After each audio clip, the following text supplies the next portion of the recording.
On episode 1 of IROC Rehab, you saw Junior and Terry install the first half of QA1's brand new Level 2 kit for our 1987 IROC. Well, now it's time to move to the rear. Additionally, we're also going to check out ZyClear by ZyCoat, which is their brand new wheel coating, which is designed to clean and protect your wheel over time from the elements and, well, everything else. That's all coming up right now on episode 2 of IROC Rehab.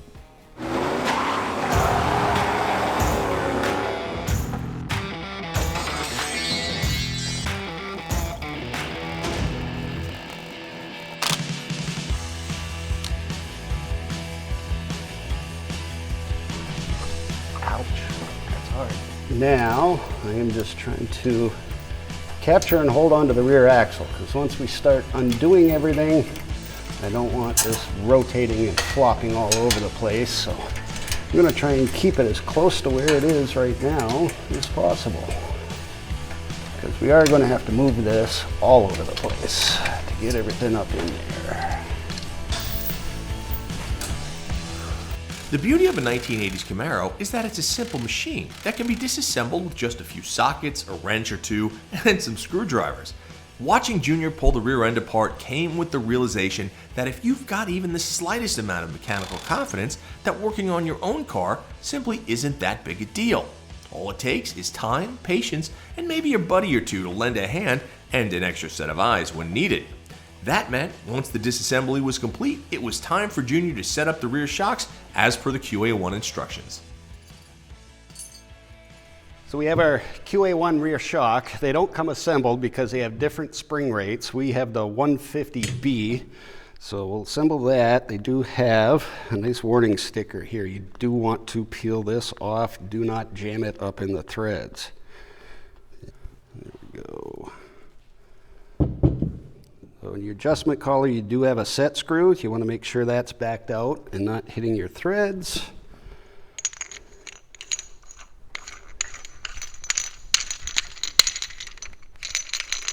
Set that down all the way to the bottom. But before you get to the bottom, definitely put some anti-seize on your threads.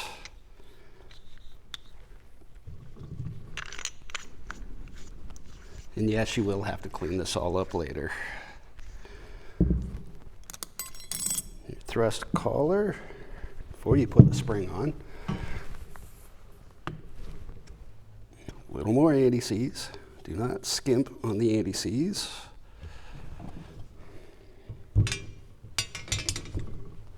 Spring on and your top locking collar.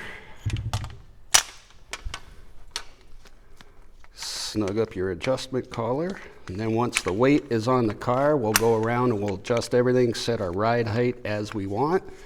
Once you've set your ride height where you would like it, you want to tighten up the set screw, but not so harsh that you damage the threads. It's just to snug it up and keep it from spinning. And one assembled shock.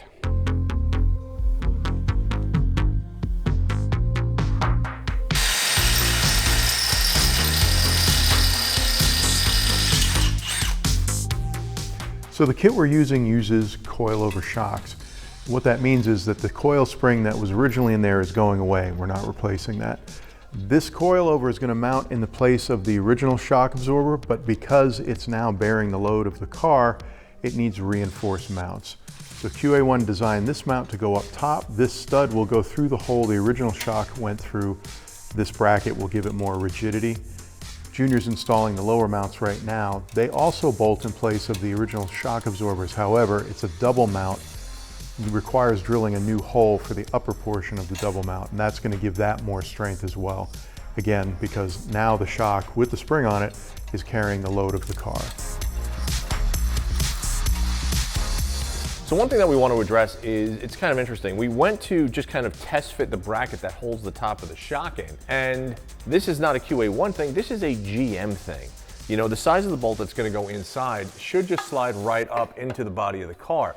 But the fact of the matter is, on the left side of the car, the hole is too narrow. When you go to the right side of the car, it fits perfectly. You know, this is 80s GM manufacturing. It's no fault of anybody except General Motors. You have gotten better, thank God. But as far as the QA1 stuff, this stuff is fantastic.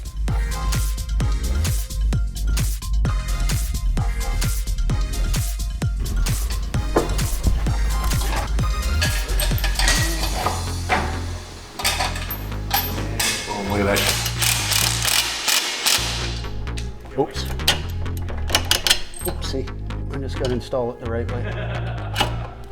And don't forget to put your adjusters forward. So we're in the process of swapping out the torque arms, and we have to change the transmission crossmember to do that. This is the one we just took out. Now this piece is aftermarket. Again, this came with our TKX 5-speed swap kit because the TKX doesn't have a mount on it for the torque arm like the factory transmissions do. However, this is similar to a factory setup. You got this metal clamshell, it goes around a bushing, and from the factory it's rubber, here it's polyurethane. On this one, the torque arm just goes right in here and it clamps it in place. This is the new crossmember that comes with the QA1 kit, and it's made to work with the QA1 torque arm, and we mentioned that it has a Heim jointed link there instead of a bushing that's clamped in. So that Heim jointed link is going to go right in there and be bolted, and that's going to be a lot stronger, and it's also adjustable so you can adjust the pinion angle. And that should work out nicely. This looks like it's upside down. It's actually not. It's just that these angle brackets were made differently by the different manufacturers. But it is a bolt-in deal, and we'll have it up in there soon.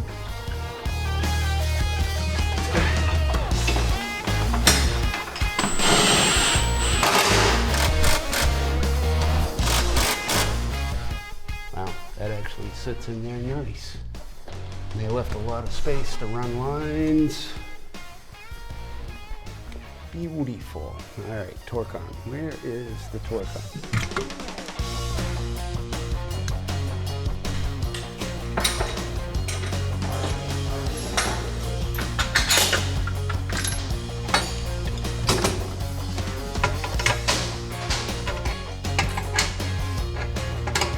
While Junior and Terry are prepping the rear of the Camaro for the suspension install, I figured I'd give you a quick rundown on our ZyClear clear gloss coating for the wheels. This is a killer product that I didn't even know existed until I used it personally, and I'll tell you that after using it, it's something that you should absolutely consider for your ride. Now it's time for me to show you how to apply the ZyClear coating. Now everything comes in this box that they'll send you. You've got your instructions right here. You've got your ZyClean, which you're going to use to clean the wheels, and then you've got your ZyClear, which is the actual coating. You also have a set of rags and a set of gloves for safety, which you definitely want to put on.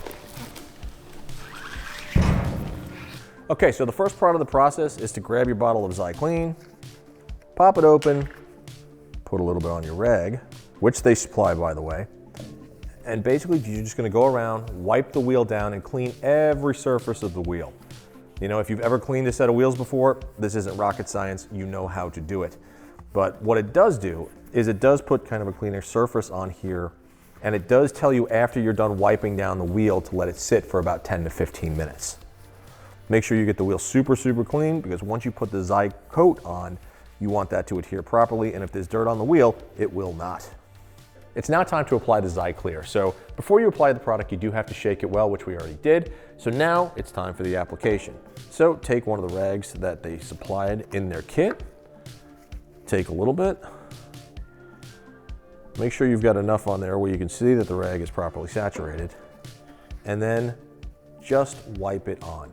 And you're gonna do this throughout the entire wheel. You're gonna get the spokes, you're gonna get the inner hub, you're gonna get all the little detents so that the coating is applied. Now, the beauty of this is that when it is applied and it cures, and keep in mind you do have to let this cure for about 60 minutes. It's even better if you can let it cure longer than that. Your wheel will now be protected from outside contaminants, brake dust, and everything else. And the maintenance on this is also really, really easy. Just hit it with some soap and some water, keep it clean, and that's it. You know, as you can see, the shine that comes up is really nice. And this little bottle, believe it or not, will do 4 wheels. So after the wheels are properly coated, that's pretty much it. Either do them on the car, do them off the car, but then you're done. And then every now and then, if you see some dirt on them, it's gonna be surface, spray it off and you're good to go. What we're gonna do now is lower the Camaro down off the 2-post lift and move it over to the 4-post. Now the reason for this is, well, the subframe connectors. As it sits right now, the arms on the 2-post interfere with the place underneath the car, on the chassis, where we're actually gonna install this. By doing it on the 4-post, we can actually get it under, install it with no problem. Now, something to consider, if you are at home and you're doing this in your driveway or in your garage, you won't have this problem. However, if you're letting a shop do it, and you want the subframe connectors installed, it's just something to be mindful of.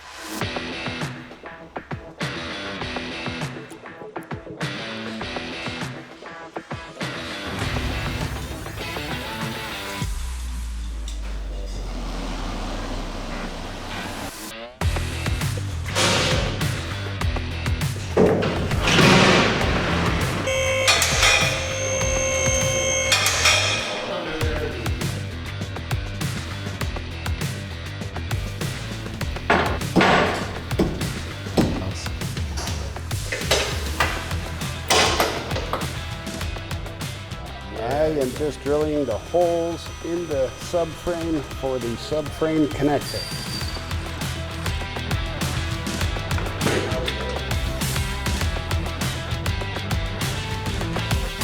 We've moved back to the 2-post lift. Now we're installing the rear panhard bar, the rear trailing arms, and we're adjusting the suspension. As soon as that happens, the car comes back to the ground and we can start working on the interior.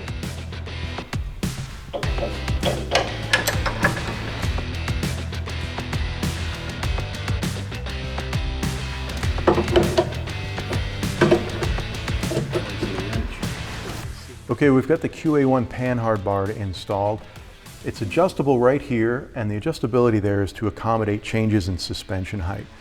Really, if you lower the car with the stock bar, which is not adjustable, it can tend to shift the axle to one side. With the adjustable bar, you can accommodate the axle shift and set the suspension height wherever you want it. This bar's also got poly bushings in it, and they're greasable, little added stiffness for the suspension, and the greasable fittings allow you to keep them quiet.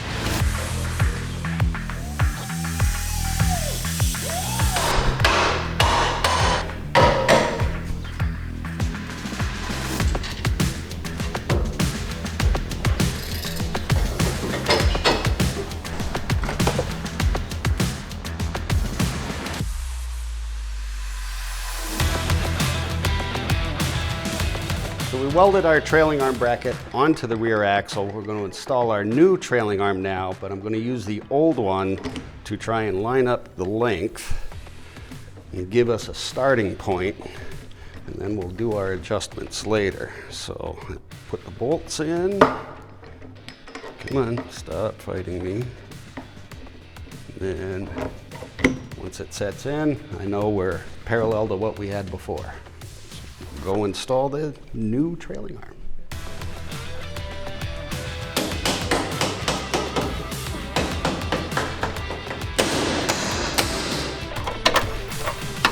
Look at that, perfect. Okay, we're wrapping up the rear suspension install. We just had Junior install these relocation brackets on the axle housing.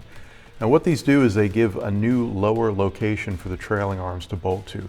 This bolt on top is where they originally fastened, and now they're down here. Junior burned these in real nice. They almost look like they came that way. We spritzed some black paint on them so they blend right in.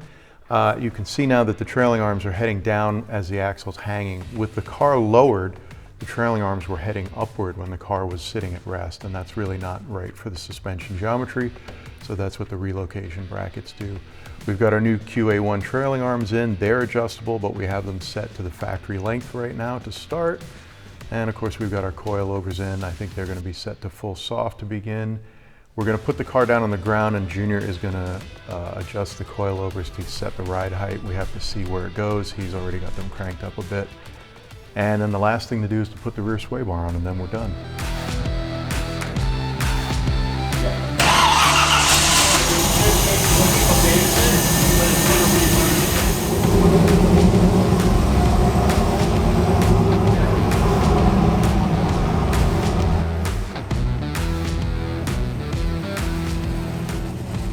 With the car on the ground, we're now going to take it outside and we're going to do some adjustments. And this is normal, right? I mean, these are double adjustable shocks. So once you take the car out, you're going to feel what the car does, and based on that, you adjust the suspension to your liking. I mean, that's one of the beauties of the QA1 kit, is that it is kind of not infinite, but fully adjustable. So, if you're doing, a road-based drive, that's one thing, or if you go to the autocross or the track, that's another thing. The beauty is that everything is right there at your fingertips. So if you have a floor jack to get under the car, it's a couple of clicks here, a couple of turns there for the back and the front, and you're good to go.